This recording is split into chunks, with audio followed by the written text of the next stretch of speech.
body is getting a lot of insulin spike. So let's say if you are eating something whole wheat, your blood sugars will be stable for a longer period. But if you are eating simple sugars instead, like direct sugar, sugarcane sugar, palm sugar, the blood will increase itself, including a lot of refined flour in your normal dietary routine. It will definitely give you sudden sugar spike. And then again, if you are taking too many carbs in one go, which are not even complex carbohydrates, it's there in our daily life. When we say that we are having juices also, sugar is there. If you're having cold drinks also, sugar is there. And all of these things are just cutting down your bacteria, your good bacteria, leading to other things which are happening in your body.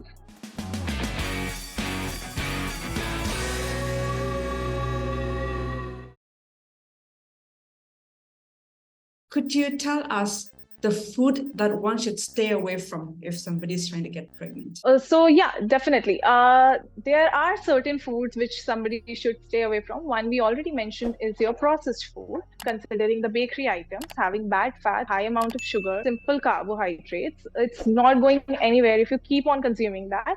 It leads to inflammation. Apart from that, it also leads to infertility in a way wherein your insulin resistance is happening. And how that is happening, that your body is getting a lot of insulin spike. So let's say if you are eating something whole wheat, your blood sugars will be stable for a longer period. But if you are eating simple sugars instead, like direct sugar, sugarcane sugar, palm sugar, the blood will increase its sugar level so suddenly, and then it will drop down as well so suddenly. So if that keeps on happening, the structure or endocrine system of your body will start changing itself, and insulin resistance will take place. Now, because of that, in women mostly, it would lead to obesity, because now your insulin is not working as properly as it should, right? Your cells are not reacting as they should, and at the end of the day, due to obesity also, we have already seen that the cases of infertility become higher and higher.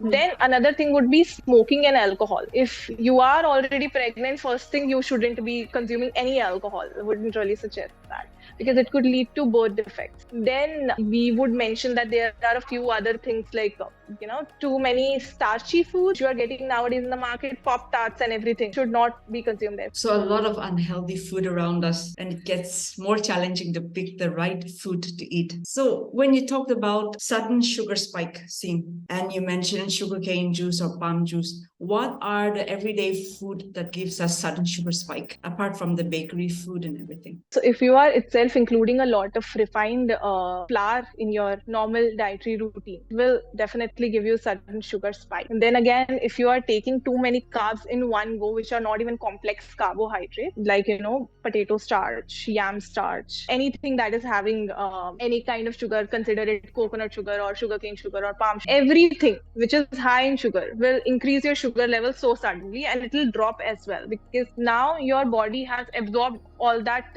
very suddenly.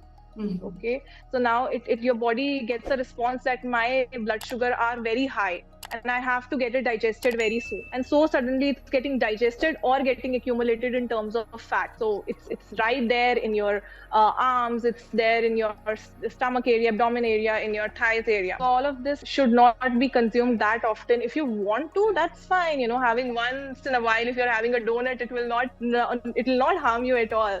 But then it should not be an everyday thing. It's very tricky that way, because when we talk about sugar, we only think about managing it in our chai or coffee. But then there are so many forms of sugar that comes from different types of food, and keeping a control of that is very difficult. It's there in our daily life. When we say that we are having juices also, sugar is there. If you're having cold drinks also, sugar is there. And all of these things are just cutting down your bacteria, your good bacteria, leading to other things which are happening in your body.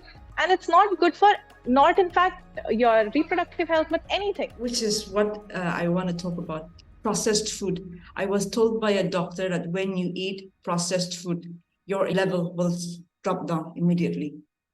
Chips or frozen food. So yeah, definitely. Obviously, you're getting more obese. Your insulin is not working. Your testosterone is not working as it should. Being a woman, we have testosterone still in our body. It's not that high as in a man it is seen, but it is still there. So if your insulin is not acting well, it will increase your cortisol levels also, which is a stress hormone. Yes. And then due to that, your testosterone levels will go higher. And because of that, you have seen people having facial hair, they'll have bad skin, acne, a lot of things happen like that. In fact, the obesity also happens due to the same reason, that pot belly kind of a thing women Yeah. having. Many times it's because of the higher amount of androgens in their body.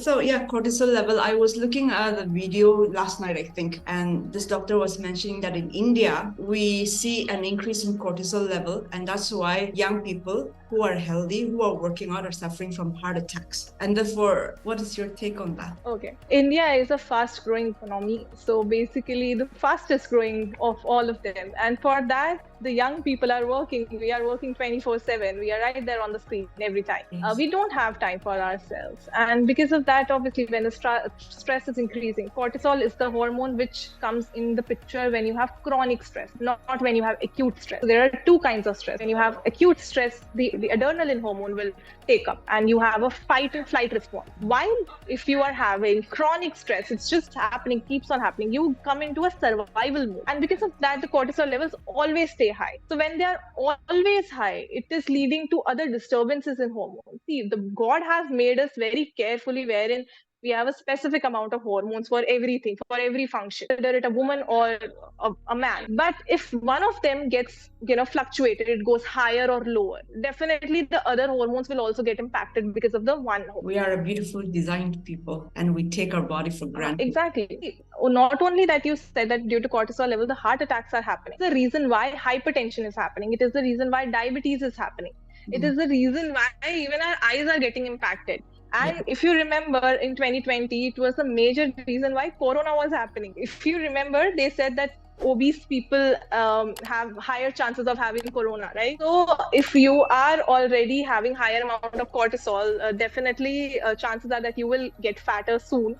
And then the Corona and other kind of diseases will happen to you soon. And that's the entire argument there, because when you're trying to get pregnant, the first thing the doctor tells you is not to stress about anything. How much food should one consume? Quantity, timing? So that actually depends on person to person entirely. There is no one particular thing which is going to fit everybody. So if you say somebody that you should consume this much food, only 1200 calories, it might not be sufficient for the other woman. On an average, it is seen that for women, the minimum calorie amount should be at least 1200 calories. It should not be lower than that per day. 1200 calories per day, about 20% of which should come from protein, about 30% should come from fat, of course good fat, and some of which, about 40 to 60%, is the carbohydrate line. For man, it is totally different again. At least minimum 1400 calories are required, but again, it differs from person to person, and rest of the things will remain same. So is there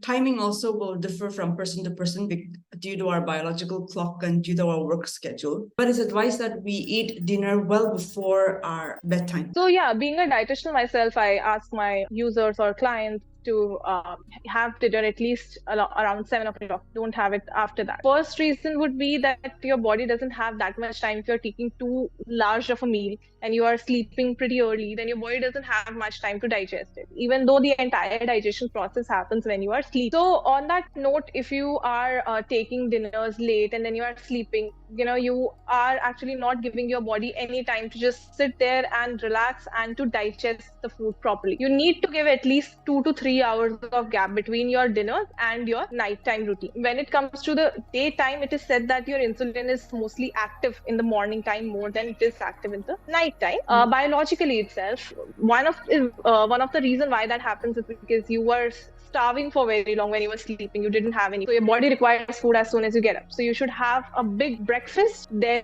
a little smaller lunch, and then the smallest amount in the dinner. So yeah, your body digestion will happen. See, from the morning itself to the evening, whatever digestion is remaining in your body, which has not happened since morning, when you are sleeping, it's going to happen anyway. So there should be a proper gap between your sleeping time and your eating time. I was reading some article, And it's mentioned again and again in some articles, like fruits such as papaya shouldn't be eaten when you're pregnant. It's harmful for the pregnant woman. Does this apply to people trying to get pregnant also? And what is the reason why certain fruits are considered unhealthy? It is not applied for people who are trying to get pregnant. And it's not true about the ripe papaya. It's about unripe papaya. Okay. It has pepins, which is an enzyme, and a chymopepin, which is also an enzyme, which leads to uterine contractions, which is not good for a mother. Yeah. So because of that, when the uterine contractions happen, and if you are pregnant, then it's not really good for your fetus or zygote or anything. So it's better to avoid any sort of unripe papaya when you are pregnant. But if you are trying to get pregnant, it is okay to take, but you should be sure that you are not pregnant. Subak Health Tech really thanks you and wishes you the best. Thank you so much. Thank you so much. And it's been great getting interviewed by you. Thank you so much for your time. All right. Bye, Mehak. Bye-bye.